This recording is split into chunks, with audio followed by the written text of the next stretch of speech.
And it said Midnighter. Midnighter, alongside his future husband Apollo, was part of the top secret Stormwatch team created by the first weatherman, Henry Bendix. Nobody but Bendix himself knew of the team's existence. Bendix built them as superhumans, and when they donned their costumes and spoke their code names, their previous identities ceased to exist. Midnighter has the power to predict how a situation will happen before it starts. This allows him to run through a given situation millions of times in his mind, instantly covering every possible result before his first move is even made. He uses this information to predict the actions and or reactions of others, counteracting their moves almost before they even think to make them, effectively making Midnighter the greatest tactician in the history of mankind. Basically the good guy version of the Thinker. That's pretty cool. He could be Batman just because he knew every single way it would happen. And at 9, the Atomic Knight. The Atomic Knights appeared in every third issue of Strange Adventures in the early 1960s, beginning with number 117 and running through number 160. In all, there were 15 early 1960s Atomic Knight stories created by writer John Broome and artist Murphy Anderson. They were a band of heroes living in and protecting the post-apocalyptic future of 1992. Yep, at that point it was the future. Following the catastrophic hydrogen war of 1986, a petty tyrant named the Black Baron ruled a small section of the Midwestern United States with an iron fist. He was opposed by Sergeant Gardner Grail of the Atomic Knights, who wore medieval suits of armor that were impervious to the Baron's energy weapons, the armor having been irradiated in the war. Gardner Grail also has precognition and wears a suit of armor that grants him enhanced speed, strength, endurance, and lets him blast energy, as well as being adaptable to other technology. And at 8, Akrita. Andrea's father was Bernardo Rojas, once a renowned leader in Central America who researched pre-Hispanic cultures at a university in Mexico. She lived along with her cat named Zapata, named after one of the revolutionary leaders in Mexico. Akrita specialized in striking against organized crime. Every time she caught a perpetrator or helped avert a tragedy, she cited a literary quotation, or if she had the time, painted graffiti insulting or challenging the local authorities, which might hint at her being a bit of an anarchist, which honestly I'm kinda into. This character seemed to be kind of a Mexican Batman, and despite her anarchist tendencies, she often worked with another 2 Mexican superheroes, Iman and El Muerto. Together with these 2 allies and Superman, she once saved Mexico and the world from the total destruction from a bad guy group trying to channel the powers inherent to the ley lines of Earth to accomplish their goals. So good on ya, Andrea. Good on you. And at 7, Jack-o'-lantern. The first Jack-o'-lantern is Daniel Cormack of Ireland, who was born to a poor farmer who was granted a magical lantern by an Irish fairy. Yep, that's how we're going with this. Cormac is a member of the Global Guardians, an international group of superheroes. His first recorded mission in Super Friends number 8 was to help Green Lantern dismantle a bomb in Ireland. Both Daniel Cormack and Marvin Noronza, the second Jack-o'-lantern, have a mystical lantern that gives them the power of flight, flame projection, teleportation, illusion casting, enhanced strength, and the ability to just create fogs. The power of the lantern is also its weakest at noon and gradually increases until its peak at midnight. Liam McHugh, the third Jack-o'-lantern, found a way to internalize the powers of the mystical lantern and no longer needs to carry it. So yeah. And at 6, Apollo. Essentially the Wildstorm universe's answer to Superman, Apollo is now technically a part of the DC superhero universe, like Wildstorm ever since the 2 universes converged following the events of Flashpoint. Apollo possesses many of the same powers as Superman, but with a few notable differences. Like Kal-El, Apollo possesses superhuman strength, flight, and near invulnerability. If you want some clarification as to just how impervious to damage he is, he's able to walk on the surface of the sun. Apollo also has the ability to shoot lasers from his eyes, derived from solar energy, but unlike Superman, he can also release this energy from other parts of his body, including his hands and mouth. This dude can fire lasers from his mouth. He uses hyper beam in real life. His only real weakness is that he relies on the sun for his powers, so if he doesn't get enough exposure, his powers will diminish, but hey, at least Apollo isn't vulnerable to kryptonite. Halfway through into number 5, Swamp Thing. In a secret facility located in the Louisiana swamplands, scientist Alec Holland and his wife Linda invented a bio-restorative formula that would solve any nation's food shortage problems. Ferret and Bruno, thugs working for Nathan Ellery, barged into Alec's lab, knocked him out, and planted a bomb in the facility. Alec woke up just as the bomb exploded, and in the flames he ran into the swamp. His body had been drenched in the bio-restorative formula, and this affected the plant life of the swamp, imbuing it with Alec's consciousness and memories. The newly conscious plant life then formed a semblance of a human form and rose up from the bog as the Swamp Thing, the latest in a long line of Earth elementals created when the Green was in need of protection. His body is composed of sentient sentient vegetable matter. He has the ability to nourish himself, superhuman strength, elemental control, chlorokinesis, astral projection, biofission, immortality, regeneration, size alteration, resurrection, you name it, and Swampy can do it. Swampy, away! And in 4, Mr. Miracle. Mr. Miracle was scot-free, the god of escape in the New Gods mythology. A Genesian raised on Apocalypse, he defected with his lover Big Barda to Earth, where he used the skills he learned in escapology, both as a performance artist and in the Justice League of America. Originally, the boy scot-free was the son of High Father Isaiah, the ruler of New Genesis. However, as a part of a diplomatic move to stop a destructive war against the planet Apocalypse, High Father agreed to an exchange of children with his enemy Darkseid. In doing so, he surrendered scot-free to the care of his enemy while he received his enemy's son Orion. This guy has new god physiology, okay, making him immortal, super strength, super durable, and giving him super agility. Plus, when utilizing his full godly potential, Mr. Miracle wields a cosmic energy field called Alpha Effect, which allows him to transverse through time and space, heal living beings, fully restore creatures back from death, and control energy to an almost boundless degree. Yep, you're on the list. Getting close to the end in at number 3, Jem, son of Saturn. After both his mother and teacher were killed by the White Martians, Jem stole a ship and escaped to Earth, in search of his lover Syra, who had fled there earlier. He arrives in Harlem, New York and is befriended by an orphan named Luther Mankin. After a series of adventures with and without Luther, Jem eventually found Syra. They all then traveled to New Bok, a red Saturnian colony, but because he refused to take sides in a civil war on New Bok, Jem was disavowed and cast out by both factions. Dispirited, Jem and Luther returned to Earth, and given that Jem is a form of Martian in a sense, his Saturnian physiology gives him flight, metamorphosis, physiokinesis, telekinesis, telepathy, energy projection, superhuman durability, superhuman stamina, and superhuman strength that allows him to match Martian Manhunter blow for blow. So I think this is a pretty worthy number 3. Penultimately, in at number 2, Karate Kid. Karate Kid is actually Val Armour, a superhero from the future and also a member of the Legion of Superheroes. He is a master of every form of martial arts to have ever been developed by the 30th century. The extent of his skill was so great that he could severely damage various types of hard material with a single blow, and was briefly able to hold his own against Superboy through the use of what he called super karate. So he already seems pretty legit. Val Armour was the son of Japanese greatest crime lord Kiaru Nozumi, also known as the Black Dragon. When he was born, his mother, an American secret agent known as Valentina Armour, tried to hide him from his father, but she failed to do so and was killed for her affront. Japan's biggest hero, Sensei Toshiaki, and the White Crane, eventually killed the Black Dragon for his crimes and then adopted the infant Val.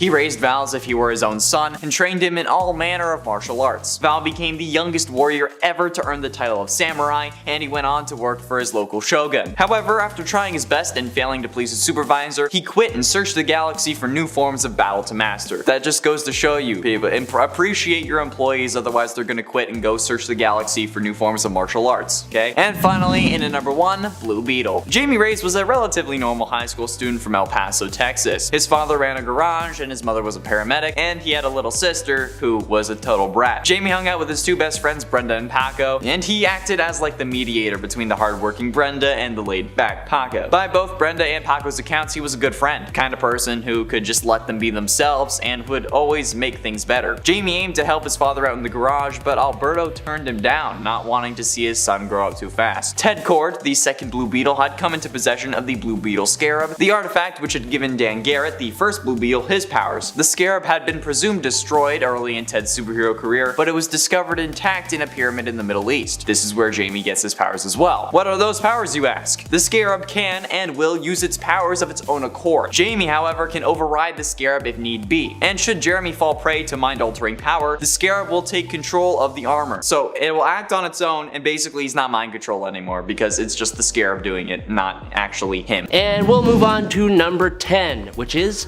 Firestorm. Ronnie Raymond was a jock of a high school student who was also, funnily enough, an environmentalist. When Ronnie showed up to protest the opening of a new nuclear plant, he met Dr. Martin Stein, a Nobel Prize winning physicist who worked there.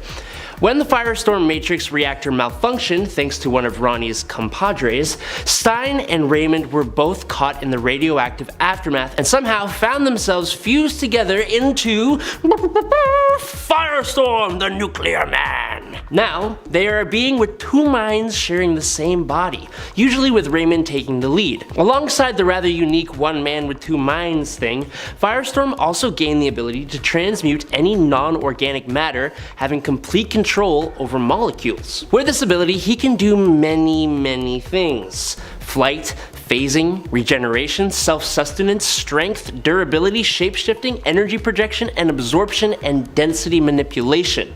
All of which, as you know, make for an incredibly powerful individual. Number 9. Vixen. Mary McCabe, who is the superhero known as Vixen, is also a successful fashion icon, talk show host, and animal activist, who is able to channel the powers of any animal that has walked or evolved on Earth through the mystical object given to her ancestor by the god Anansi called the Tantu Totem. Originally, it was the Tantu Totem that gave her her abilities, but over time it has been changed. The totem actually just helps hone said abilities. Basically, Vixen has a strong connection to the Red, which is a magical thingy that connects all animal life in DC Comics. A few other characters also share a connection to the Red, but I think Vixen is definitely one of the coolest. Normally, she uses this power for flight and to enhance her speed, strength, senses, and healing abilities. But she has also sometimes used the poisonous abilities of certain animals and has even been seen to fully transform into animals. Vixen's ability is so wide that she can use the light of an anglerfish to create powerful lasers, use the armor of armored beetles to withstand a punch from Superman, and she can even create a force field using just the energy from the Red itself. Number 8. Blue Beetle. The Blue Beetle Scarab is what gives this hero their powers. I say there because the Blue Beetle has been multiple people over the years. Dan Garrett and Ted Kord were the first, with the most recent Blue Beetle being Jamie Reyes, and he will also be the one featured in the DCEU, so I'm gonna mainly focus on him, sorry. Once the Scarab latches onto Reyes' spine, it can manifest various powers. When he's in danger, the Scarab automatically activates and encompasses him in a high-tech suit of blue, beetle-like armor. This suit provides Reyes with superhuman durability and strength, flight with wings that spread out of the back, and speed with rocket boosters. It can also translate both human and alien languages for Reyes. The suit's durability is so high that it is bulletproof and allows Reyes to survive the heat of a rocket launch, re-entering Earth's orbit, and even explosions. The suit can also produce energy blasts from its hands that are powerful enough to discharge Kryptonian radiation and neutralize magic, which, if you don't know, both of those things are quite the feat. The suit can also construct objects out of nanotechnology as well as transform itself into nearly anything. The suit has transformed itself into anything from swords and cannons to a staple gun, which could probably be pretty useful, I think. It can manipulate alien technology and apparently has access to WMDs that are apparently capable of taking out the Spectre, so yeah, don't sleep on Blue Beetle. Number 7. Red Tornado. Originally, Red Tornado was an android created by the supervillain T.O. Morrow, whose name I absolutely hate. But he was made to infiltrate the Justice Society of America. But since then, the android has, well, he's become more than an android, but he's also become a noble superhero and a pretty gosh darn powerful member of the Justice League. Red Tornado basically is an air elemental housed in an android shell. He can create powerful air currents powerful enough to level skyscrapers in seconds. He channels air and wind forces through his arms and legs to produce bursts of cyclone strength winds and high speed forward velocity flight. He can also absorb air, which, I mean, we all absorb air when we breathe, so it's kind of weird. But Red Tornado is also super strong and very durable, enough so that he, or it, can take a missile straight on and come out completely unharmed. A few times, Red Tornado actually managed to become invisible to the human eye due to his high velocity movement, and surprisingly not because he's an elemental. His android form also gives him resistance to various mental powers. He's very cool, but unfortunately not as popular as he should be. Number 6. The Ray. Raymond Terrell was apparently born with a condition that didn't allow him any exposure to sunlight. Or at least, that's what he had been told. It turns out Ray had been lied to. In reality, Ray's real father was Happy Terrell, a World War II hero known as the Ray. So it turns out Raymond was born with tremendous superpowers that only awaken with light exposure. Upon discovering his new powers, he actually went invisible for about 4 years, before saving a friend, turning the assailant invisible, and then restoring them to scare the bejesus out of them. Ray is a being of light and has many abilities as a result. Once his body absorbs natural light, like sunlight or artificial light, he can direct the energy to rearrange molecules into any form, matter, or energy. With the projected energy, he can fly, project rays, beams, and bolts of destructive light, and create constructs out of pure light similar to how a Green Lantern can do it. Obviously, he can bend light to make himself or others invisible, but he can also do a similar thing in order to create illusions. And after consuming light energy, he can sustain himself off of it, not needing to eat or drink. Number 5. Metamorpho. Rex Mason was a globe-trotting adventurer and archaeologist who encountered the Orb of Ra on one of his journeys. This orb mutated him just a little horribly, but alongside the mutations, it also gave him the power to convert his body into any element. If you ask me, it's a pretty fair trade-off. I would take it. Using the power to shapeshift his body into various forms using the elements, he became a hero. Now Rex can stretch, bounce, elongate, control, and reshape his body as if it were made out of rubber or plastic. He can alter the shapes and consistencies of the elements he becomes and even combine them to form complex compounds. He has biofission, meaning that Rex can split his body into several copies of himself, each with the same powers. And lastly, he has a naturally occurring body armor, but it's a little redundant because although Metamorpho's powers allow him to fight against evil, they also are a curse, keeping him trapped in a hideous form, unable to even die.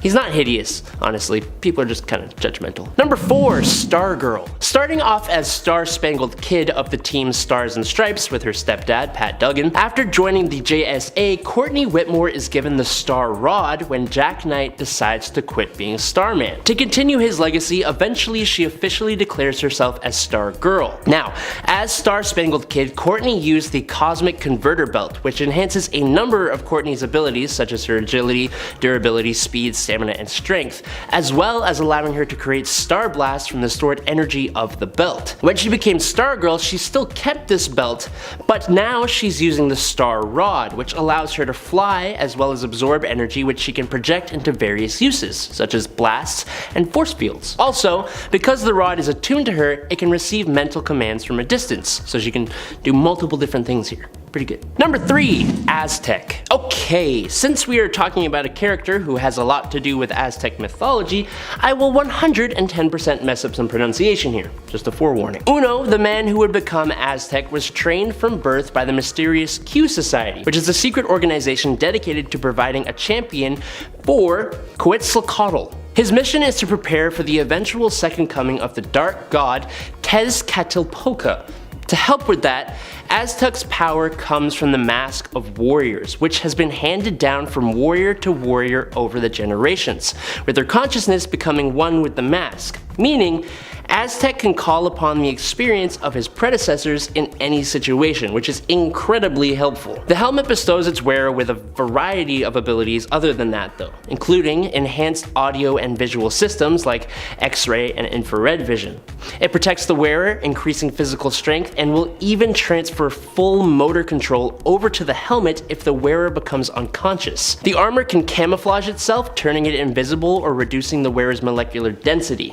The gauntlets contain energy blasters located in the palms, and launchers hidden in the wrists that can shoot wire nets, cables, or mini rockets. Kind of like Iron Man, the armor's chest piece acts as a power battery for the suit, and also allows the venting of highly destructive energy that can destroy a whole city block. The suit also allows him to fly and allows Aztec to travel through space.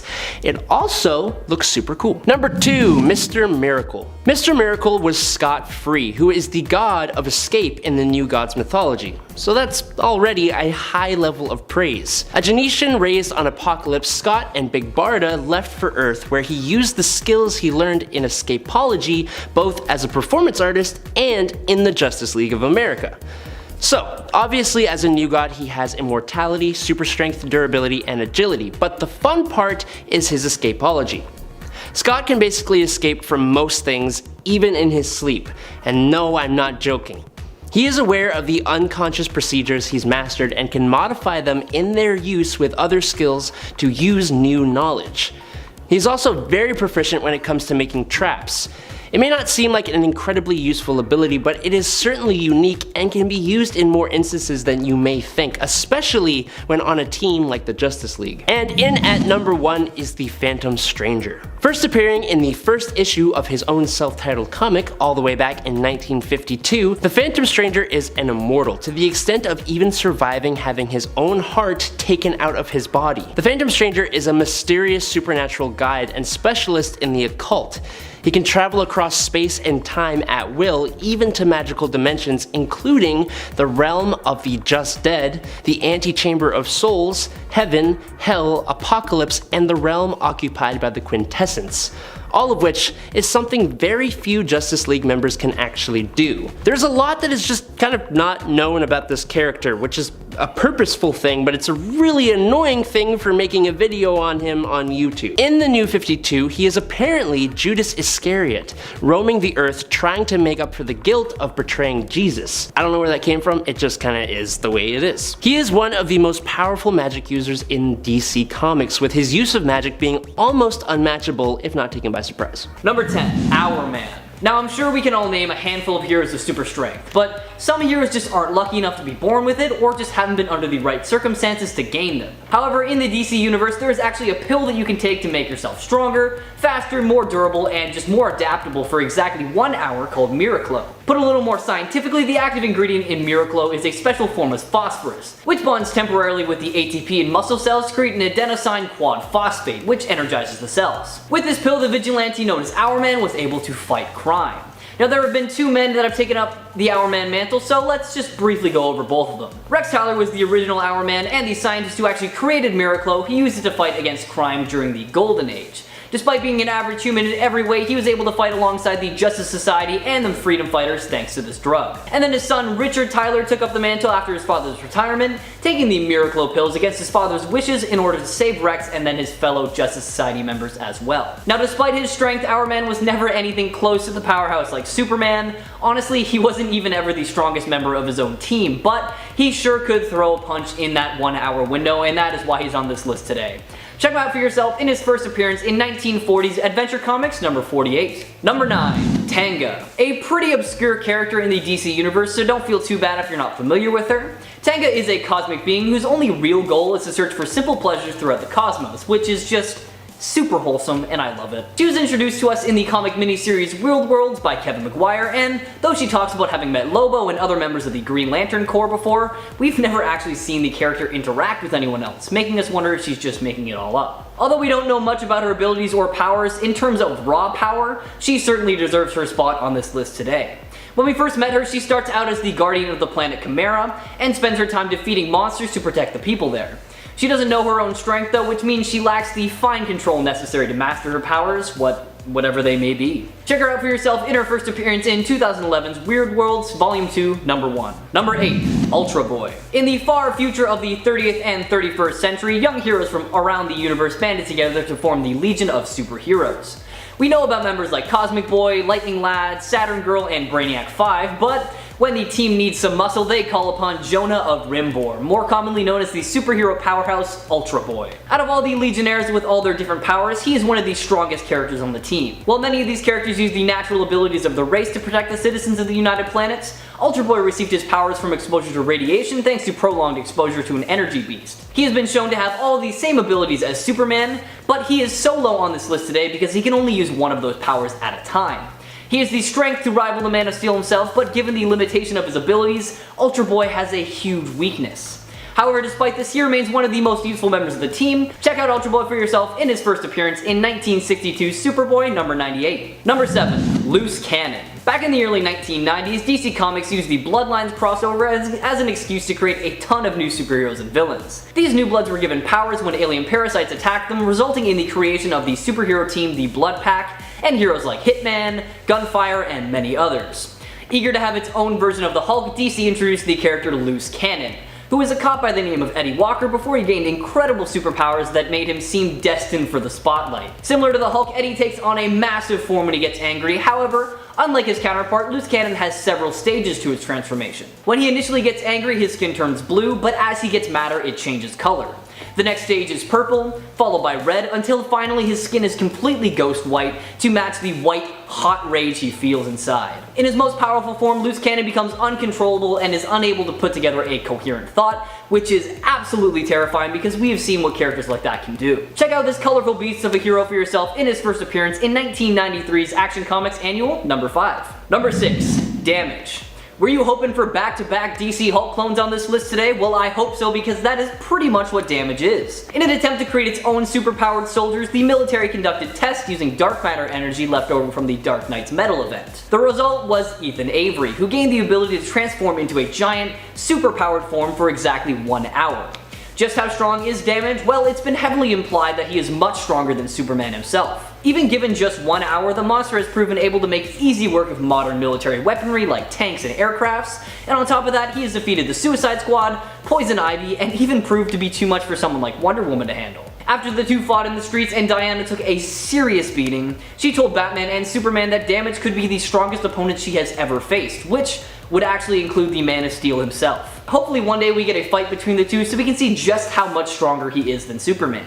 Give Damage's story a read for yourself, starting with his first appearance in 2017's Dark Days of the Casting, number 1. Number 5. Atom Smasher. Now, most superheroes with increased strength are disproportionately sized compared to the insane abilities that they're shown to have. Like, sure, Superman can lift an entire building over his head, but does he really look like a dude who can practically do anything he sets his mind to? Yeah, that's what I thought. Frequent Justice Society member Al Rothstein changes that up a bit because he has the ability to grow in size and can alter his density and strength directly proportional to that size, meaning if he's 60 feet tall, he is going to have the abilities a human being would have if they were that size. Even at his normal height of 7'6", Atom Smasher has been shown to be a formidable foe for anyone who crosses his path. He's capable of just plucking a jet plane out of the sky with ease, and can compete with just about any other superpowered person that comes to mind. Atom Smasher has put up a fight against the likes of Power Girl, Solomon Grundy, Martian Manhunter, Black Adam, and even fought off the Spectre once. Al also took the young hero Grant Emerson, aka the other Damage, under his wing while the kid was trying to figure out himself, and even he, with his own super strength, couldn't match up to Atom Smasher, who easily pinned him down with one hand and just straight up knocked him out. Check out Atom Smasher's ridiculous strength for yourself, starting with his first appearance in 1983's All-Star Squadron number 25. Number 4. Infinity Man. Now, the identity of Infinity Man varies, but regardless of who is underneath that mask, he is always one of the most powerful warriors of the members of New Genesis. There have been at least 3 Infinity Men throughout DC Comics, the first being Astor, who passed on his powers to Drax, the older brother of Darkseid.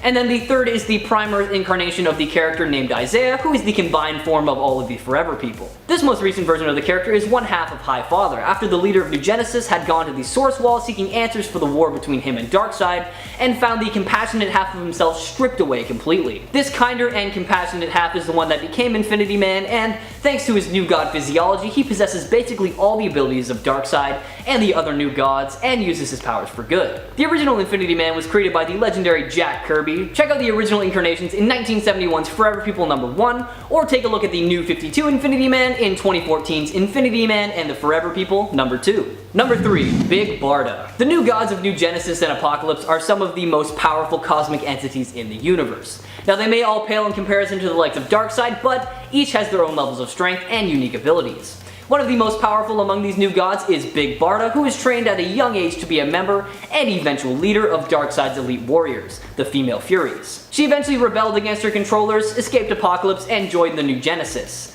Big Barda and Mr. Miracle are now married and living happily together on Earth, but that does not mean that they shy away from a fight when they have to. Over the years, Big Barda has shown herself to be one of the fiercest warriors in the DC universe, as her strength and fighting skills rival the abilities of Wonder Woman. She can overpower her former teammates and has defeated the likes of Knockout and Calabac in one-on-one combat. Her husband may be remembered as the world's greatest escape artist, but it's really Barda who holds the power in this relationship. In the past, Big Barda had served under the Justice League of America, proving that she can stand side by side with the world's greatest heroes, but sadly she dies at the hands of Infinity Man. However, at the end of Final Crisis, she is seen with a newborn Regenesis, so we're all kinda confused as to what's going on with her now. Give her story a read for yourself, starting with her first appearance all the way back in 1971's Mr. Miracle number 4. Number 2. Orion. The biological son of the villainous Darkseid, Orion is an elite level warrior and seems to be the only other new god who can actually physically harm Darkseid in any meaningful way. Representative of the constant struggle of nature and nurture, Orion struggles to control his rage and inner brutal nature, but he's still considered to be one of the greatest and most powerful allies of New Genesis. Orion also has the benefit of his Astro Harness, capable of harnessing energy directly from the source itself, that he calls the Astro Force. On multiple occasions, he is shown to be as strong as the likes of Superman and Wonder Woman, and this was further proven with the biggest achievement he has on his resume, the fact that he was actually the one who finally took out Darkseid himself. With the elimination of the new gods in the lead up to Final Crisis, the final two members of this cosmic race of gods fought it out in the streets of Earth. Orion finally dug deep in himself and became the monster he had always tried to stop himself from being, and managed to battle Darkseid to a standstill. However, that all changed when the sun destroyed the father, and he ripped out Darkseid's heart directly out of his body in just one foul swoop. He was unfortunately killed during Final Crisis though with a Radion bullet, however, he was resurrected later on Earth alongside the rest of the new gods. Check out Darkseid's sons for yourself in his first appearance all the way back in 1971's New Gods, number 1. And number 1, the Spectre. The most powerful being in the DC universe by far has to be the Spectre. As God's spirit of vengeance, he is blessed with all sorts of powerful magical abilities, but it's his raw strength that really sets him apart from everyone else. The power of the Spectre is so great that it actually needs a human host in order to be kept in check. Jim Corrigan, Hal Jordan, and Crispus Allen have each taken control of the spirit of vengeance in order to enact his own version of justice onto the world. Over the years, we've seen the Spectre's amazing abilities, like how he's essentially invulnerable to all physical attacks. Unless you're Batman, that one time Spectre allowed him to hurt him. That was a weird sort of storyline, I don't know. This magical entity also has the ability to take out the entire magical community in one fist fight at a time. We're talking defeating Shazam with literally just one punch to the face. He's also seen capable of wrangling the Red Lantern avatar of rage known as the Butcher with just his bare hands. His most impressive feat though would have to be the time he engaged the Anti-Monitor in hand-to-hand combat and was able to overpower him for control over all of creation. The heroes needed his power in Crisis on Infinite Earths, and he delivered in a very big way, saving all of reality from the brink. Check out this all-powerful being for yourself in its first appearance in 1940's More Fun Comics, number 52. Number 10, Animal Man. Buddy Baker was once a punk rocker who was chosen to be the protector of the Red, aka the Web of Life, aka the morphogenetic field, which, put simply, is the force that binds all living things on Earth together. From then on, Buddy discovered that he was able to absorb the abilities of any animal anytime he was in the presence of it, and he could summon those abilities at will, using them to fight crime and whatnot. These abilities include the strength of a T-Rex, the flight of a bird, the speed of an ant, the sonic blast of a pistol shrimp, the stench of a skunk, and just a whole lot more. Donning his iconic orange and blue costume and calling himself Animal Man, Buddy has teamed up with the Forgotten Heroes and the Justice League on multiple occasions to help take down Vandal Savage, Queen Bee, the Time Commander, and more. Now, the biggest struggle in Buddy's life, however, is that he is both a family man and a superhero, and he often finds it pretty hard to strike a balance between the two. Check out Animal Man for yourself, starting with his first appearance in 1965's Strange Adventures number 180, or feel free to skip ahead to his Prime Earth counterpart, starting with 2011's Flashpoint Volume 2, number 5. Number 9, Gotham Girl. Claire Clover, aka Gotham Girl, was half of the metahuman crime fighter duo that fought to protect Gotham City. Now, it's not really explained how or when, but Gotham Girl received her powers after purchasing a set of metahuman powers that are now tied to her life force, and the strength of her powers is determined by how much life force she is willing to sacrifice to use them, meaning more life force equals crazy strong powers. However, this was later resolved when Batman exposed her to some platinum kryptonite. These powers include superhuman strength and stamina, flight, invulnerability, and some good old-fashioned heat vision. She made her debut in Gotham alongside her brother by helping Batman save a plane that was hijacked by the Cobra cult, and at that point Batman decided to take them both under his wing to train them as better heroes. After the death of her brother, she had a ton of trouble coping, but thankfully Batman was there to help her through it by letting her in on his own struggles in his own life. The worst thing she's ever done though that makes me even question if she's a hero was when she revealed to have been working alongside Bane, completely physically and emotionally breaking Batman. Check her out for yourself, starting with 2016's DCU Rebirth number 1. Number 8, Captain Marvel Jr. Now, it's no secret that superhero comics love bringing in a sidekick every now and then. After Batman got Robin in 1940, Captain Marvel was given Captain Marvel Jr. just a year later, and as obscure as he might be compared to more famous sidekicks, he was known well enough by Elvis Presley that the King himself decided to model his onstage costumes after Captain Marvel Jr. Just as the Wizard imbued Billy Batson with the power of Shazam, the Captain imparted a portion of his powers to Freddy while he lay dying because of an accident that he caused. Now, by saying the words Captain Marvel out loud, he gained all of the abilities that the original Captain has, just to a slightly lesser degree. In his human form, Freddy is forced to walk with a crutch due to a bad left leg, but as Captain Marvel Jr., he has full capabilities of his body, and then some. Now, that is just the original CMJ who debuted in 1941's Wiz Comics number 25. The Freddie Freeman that debuted in DC's The Power of Shazam number 3 also has a pretty similar origin. However, his powers were granted him directly from the Six Gods as opposed to getting them from Shazam, making him their direct champion. As a member of the Teen Titans, Justice League of America, and the new Young Justice, Freddy has helped take down some serious baddies. However, his powers were robbed from him by Osiris, and since then,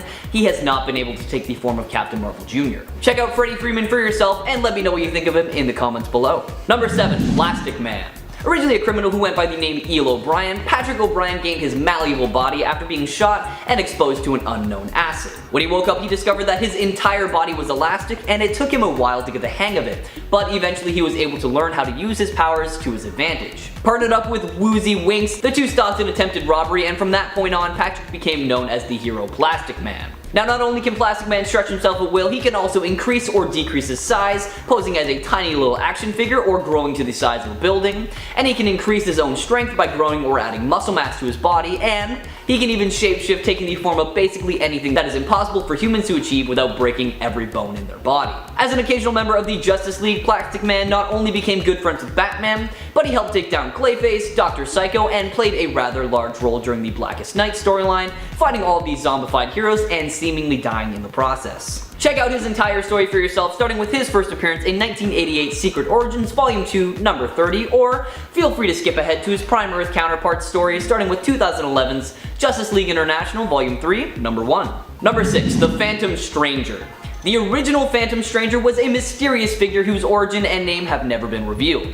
The Phantom Stranger is truly just an enigma. My favorite origin story for him is that he was originally a private citizen during the biblical times and was spared from God's wrath. An angel was then sent to deliver him from said divine wrath, and after questioning God's actions, he committed, but the angel forbid his spirit from entering the afterlife, and reanimated his body and condemned him to walk the world forever, to be a part of humanity but also forever separated from it. It was then he discovered his divine charge to turn humanity away from evil one soul at a time. Basically, his entire goal was to provide warnings for events that were on their way without actually intervening himself. These warnings were often very cryptic because of this, since he's not allowed to directly stop anything. As an immortal with immense magical powers including, but not limited to, dimensional travel, spectral sight, transmutation, and energy blast, the Phantom Stranger has helped out the Justice League on multiple occasions and has inadvertently saved countless lives. Check him out for yourself in his first appearance in 1952's The Phantom Stranger number 1, or check out his Prime Earth counterpart in 2012's Justice League Volume 2, number 6.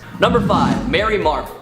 Fun fact, Mary Marvel has the distinction of being the very first female spin-off of a male superhero, making her debut in 1942's Captain Marvel Adventures Volume 1 number 18, predating Supergirl by more than a decade. Now, just like her twin brother Billy Batson, she became involved with the world of wizards and magic words, and by calling out the name Shazam, she can take on these same powers as her brother.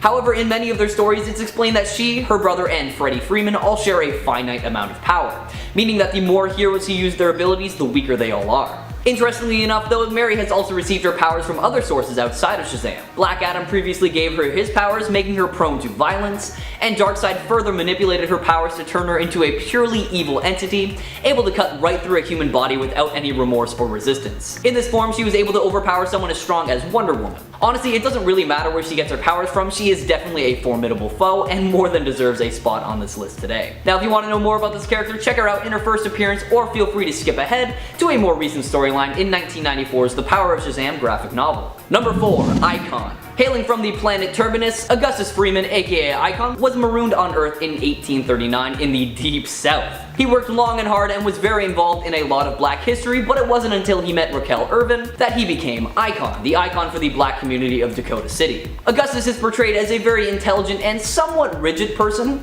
and due to his upper class job as a big-time lawyer and his quote-unquote proper way of speaking, he is often criticized for being a sellout, which isn't true at all. He just likes to do things properly and by the book, you know? Thanks to his alien physiology, Freeman has superhuman strength, speed, agility, and stamina. He can also fly and is basically invulnerable and doesn't actually need any food or sustenance to survive. After seeing him use his powers, Raquel persuaded Augustus to become a superhero named Icon, with herself as his sidekick, Rocket, thanks to the help of an inertia belt that allows her to manipulate kinetic energy.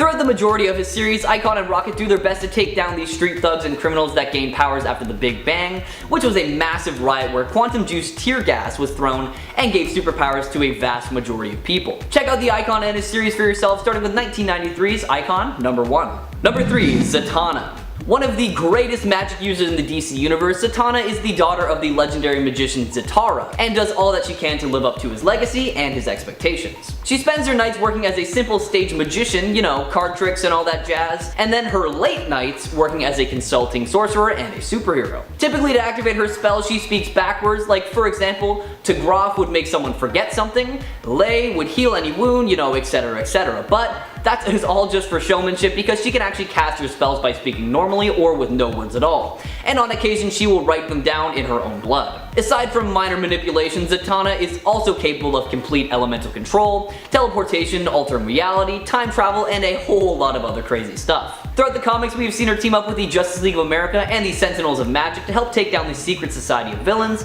Eclipso, and so many more. Check out Zatanna for yourself in her first appearance in 1964's Hawkman number 4, or if you'd rather see her Prime Earth counterpart, check out 2011's Justice League Dark number 1. Number 2. Mon-El. Did you know that Kryptonians aren't the only alien race that gain incredible superpowers with exposure to a yellow sun? Daxamites from the planet Daxam are actually an evolutionary offshoot from the people of Krypton, and much like their cousins, they gain all the abilities that Superman possesses on Earth. With that in mind, enter Mon-El, a Daxamite hero who was inspired by Superboy. Mon-El traveled to Earth when a young Clark Kent was still living in Smallville.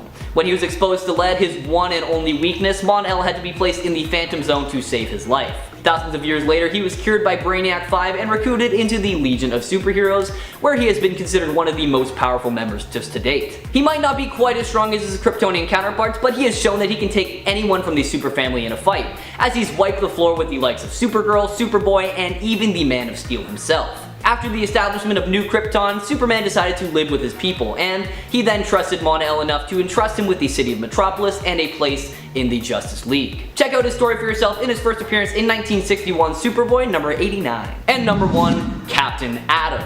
Sentenced to death for a crime he didn't even commit, Captain Nathaniel Atom was offered a full pardon if he took part in an experiment involving an alien metal and a nuclear bomb.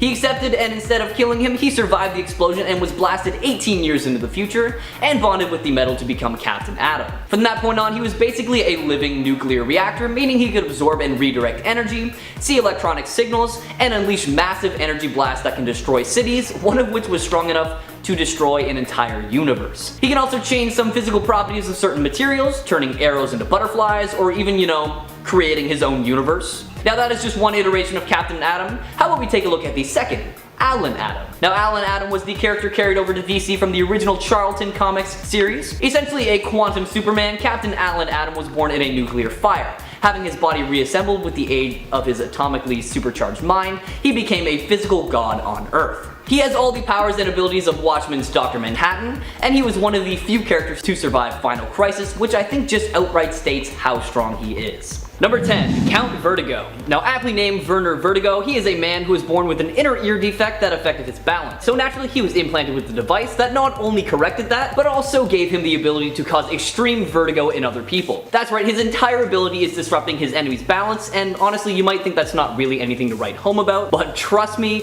it is a lot more useful than you might think. Now Count Vertigo uses his ability to mess up the aim of even the best marksmen, to disrupt the guidance system of some of the most high-tech machinery, and even uses it to manipulate the emotions of people, causing them to flop between emotions like crazy. Now there are also 2 other Count Vertigos that fought against Green Arrow, but they use drugs to cause the same effects in their victims, and we are going to ignore them because using drugs is not cool. It's true, it's not cool. It's really not. Number 9, Calendar Man. Calendar Man to most people is just a guy who's obsessed with the date. But in reality, he is also one of the most accomplished villains. During his first appearance, he almost managed to defeat Batman, one of the greatest and smartest detectives in the world, straight out of the gate, by giving him an almost unsolvable problem. Calendar Man sent an anonymous letter promising to commit 5 crimes, one each day, each one corresponding to a particular season and theme, with the 5th day also being a clue as to the true identity of Calendar Man, with the 5th season. Batman failed to capture Calendar Man on the first 4 days, often often arriving too late to the scene of the crime. And on the 5th day, it was only an ad for Calendar's man's side hustle as a magician who was playing 5 days at the Bijou Theater in Gotham that allowed Batman to connect the dots. Where would Batman be without ads from the local newspaper?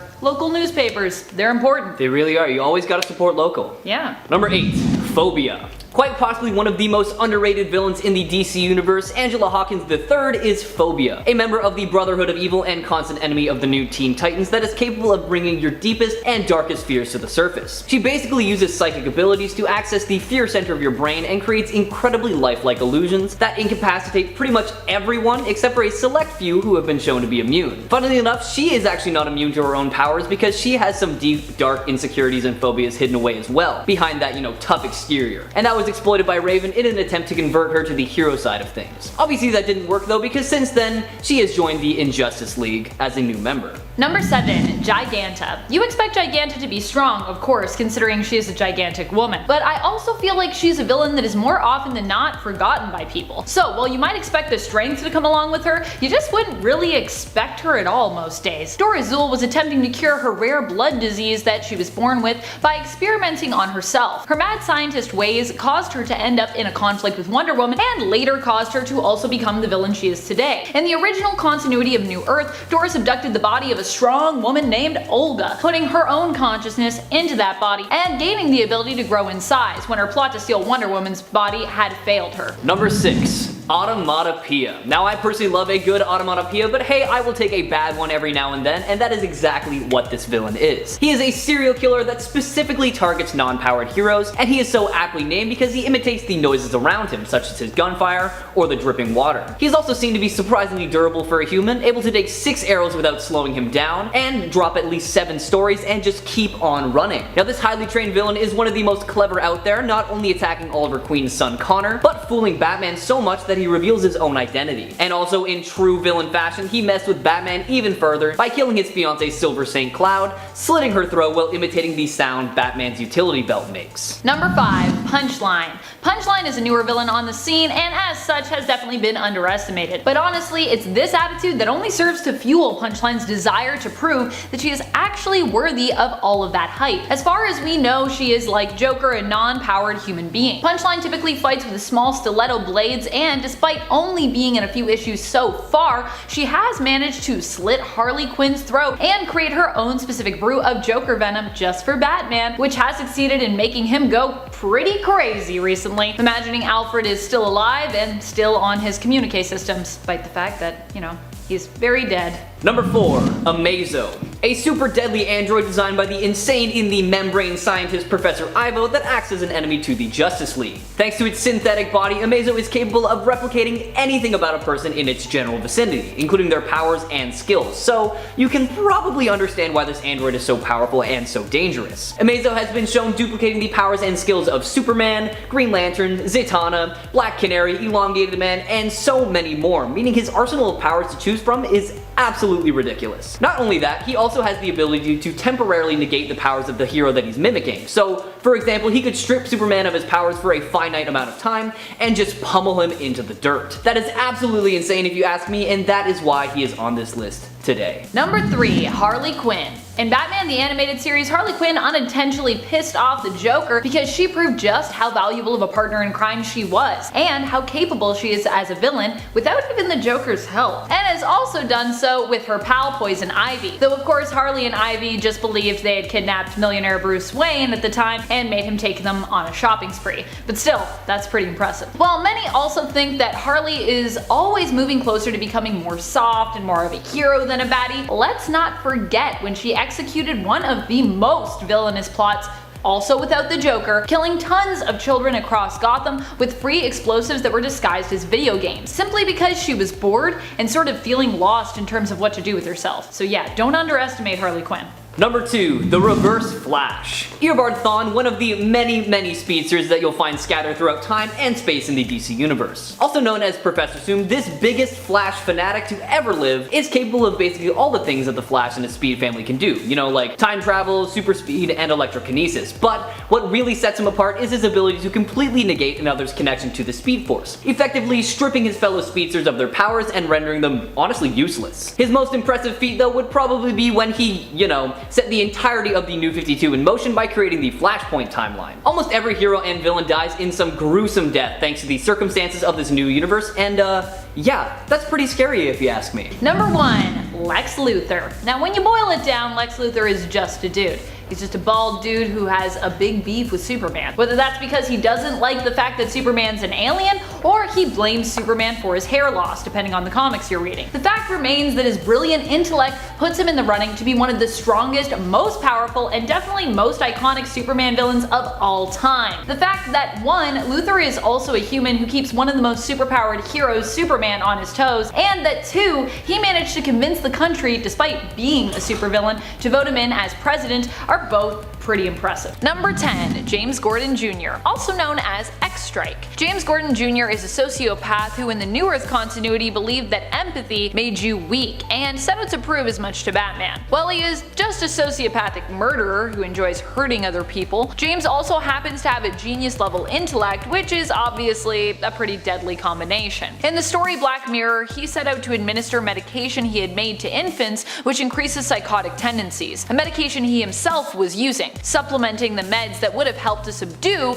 those tendencies and calm those instincts within him. It took a while before the Bat family or the Gordons managed to figure out that something was not right when James returned. Although at least his dad, Commissioner Jim Gordon, had instincts that something was pretty much up right away and decided to follow those, which ultimately allowed James's plot to be uncovered and for him to be apprehended in the end. In the Prime Earth continuity, he was part of the Suicide Squad and was known for being their analyst. James also seems to be one of those villains who dies in stories but then always somehow comes back. I feel like he's done that at least a couple times, so although he's dead right now, he'll probably come back at some point. If I was writing, I'd bring him back. I like James Gordon Jr. Number 9. Holiday. Holiday has to be one of the most unexpected villains in Batman and Gotham's rogue gallery, and an accomplished unexpected villain at that. Holiday was a serial killer who seemed to be targeting the criminal mob family known as the Falcones with his targets. However, then the Maroni family was also targeted, another massive crime family in Gotham. This created a lot of tension between Sal Maroni and Carmine Falcone, the head of both families respectively.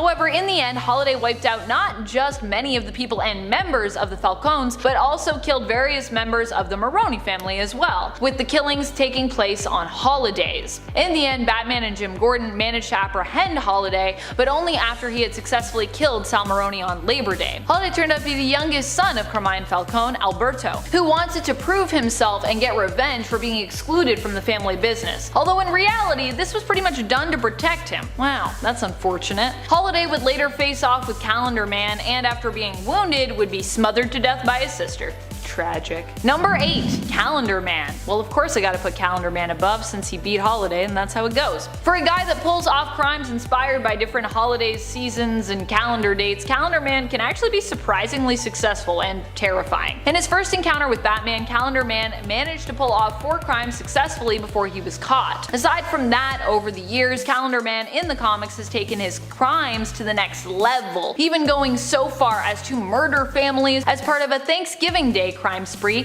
sitting down to steal a plate of dinner after successfully wiping out an entire targeted family. That is pretty dark. Of course, Calendar Man's weakness tends to be similar to Riddler's, namely that he leaves clues as to how to capture him often, and we always know his crimes will revolve around notable days in the calendar, so makes it pretty easy to watch out for him.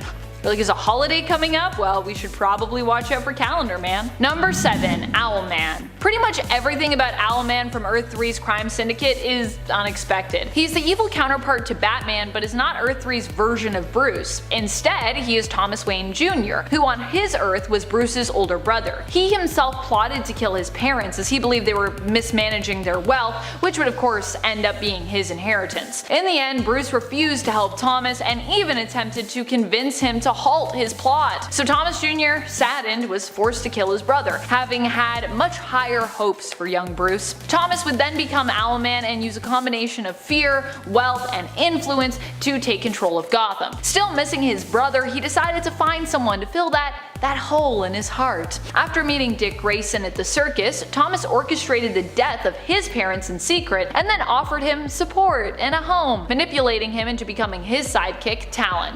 Yeah, pretty shocking stuff. Number 6. Hush.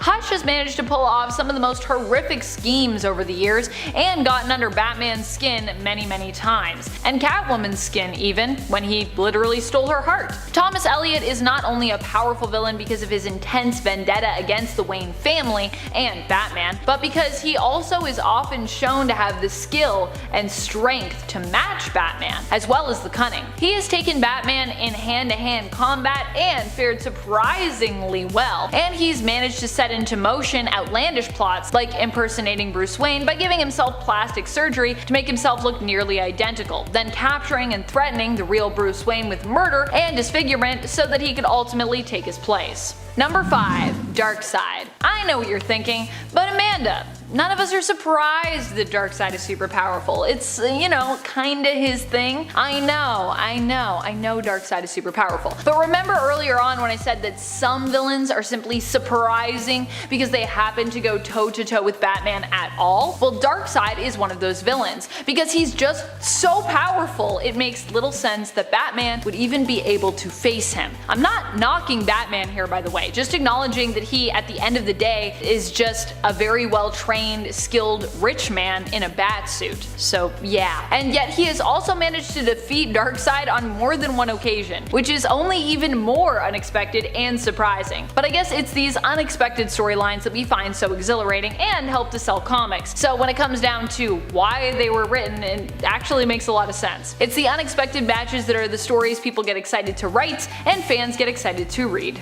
Number 4. Harley Quinn. Harley is just unexpected because of, well, I mean, where she started from in the Batverse. She was introduced in the Batman animated series as Joker's sidekick and girlfriend, and she became such a fan favorite that she was made a regular there even though she was kind of intended to be a one-off character, and would eventually make her way into the comics as well. From there, Harley's popularity meant we'd see her win all kinds of victories, or at least almost win them, and in the animated series she'd also prove how dangerous she was when she came up with some of the most potentially successful schemes, which of course often irritated her partner in crime and her partner in life, Mr. J. Over the years, Harley has become so successful and powerful in fact that she has moved more and more away from being a villain and more towards heroic acts, with her now even becoming one of Batman's sidekicks in the comics. For a human, Harley is also shown being very strong, flexible, and durable in addition to being brilliant, often using her intellect or her unpredictable craziness to outsmart many of her opponents. Let's just remember that at one point she took on Wonder Woman, Batman,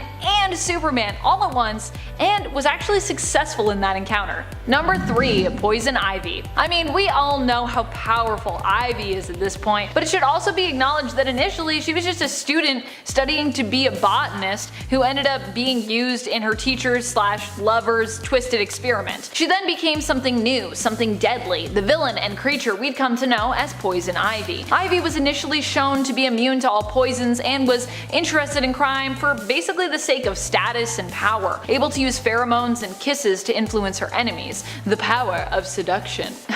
I don't know what this is. This is seduction, apparently. Since then, Ivy has come a long way at one point, even taking control of the whole world, controlling everyone's minds through plant life that they had consumed. She also became a full-on terrifying eco-terrorist, and since the very real and also fictional world of eco-horror continues to grow, so does Ivy's power and presence in the comics, especially now that she's returned to her more traditional, villainous ways. Which is also kind of unexpected, because she was down this hero path and then they were like, she's a villain again.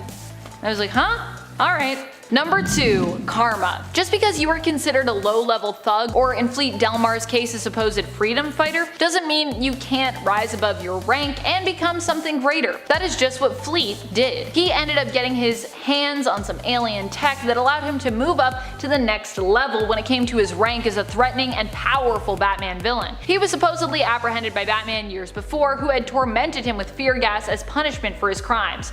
It's pretty harsh, really. This experience apparently led to him losing his eyes and becoming blind, which is why he decided to seize the alien tech and use it to get revenge. The helmet he wore granted him psychic powers, allowing him to read the minds of his opponent and counteract their attacks easily in a fight. The helmet also allowed him to absorb energy blasts, which at one point allowed Karma to take on both Black Lightning and Batman at the same time.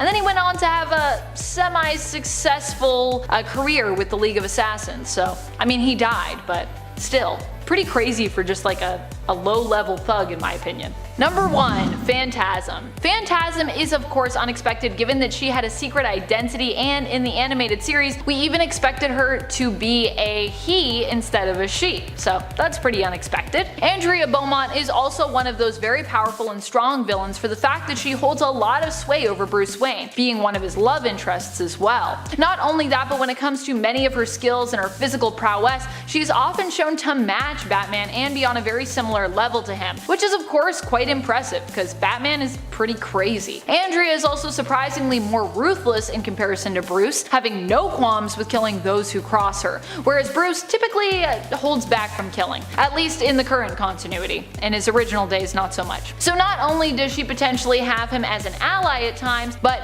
she also has all the skill, strength, and know-how to use their relationship and her knowledge of Bruce to her advantage when playing the role of antagonist. Starting off our list at number 10, we have the diabolical Parasite. That's right, for the first entry on a list about power, we've got the supervillain whose entire gimmick is sucking it up. Born under the name of Rudolph Rudy Jones, the Parasite was born after accidentally ingesting a toxic substance at LexCorp that was eventually revealed to be the byproduct of extracted kryptonite radiation. This gave Rudy an unstoppable hunger and the ability to grow stronger by absorbing the life energy and superpowers of anyone unfortunate enough to be his victim. The villain is impulsively drawn to those with the most power, and while he was initially more of a foil for the DC hero Firestorm, Superman's sun-based powers and incredible strength makes him the theoretical perfect feast for the Parasite. And judging by the amount of time that Superman has had to be saved at the last moment from Parasite to prevent himself from being completely sucked dry of his life energy, Parasite is definitely one of the more dangerous and hungry villains that Clark Kent should watch out for.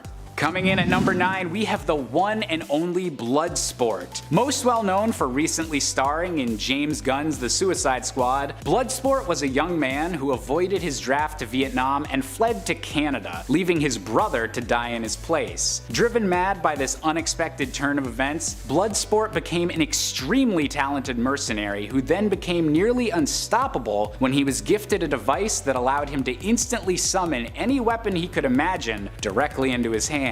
Using this new gift, Bloodsport was nearly able to kill Superman by creating a gun that fired kryptonite bullets, a talent that leaves him pretty high up on the list of people considered dangerous by good old Supes.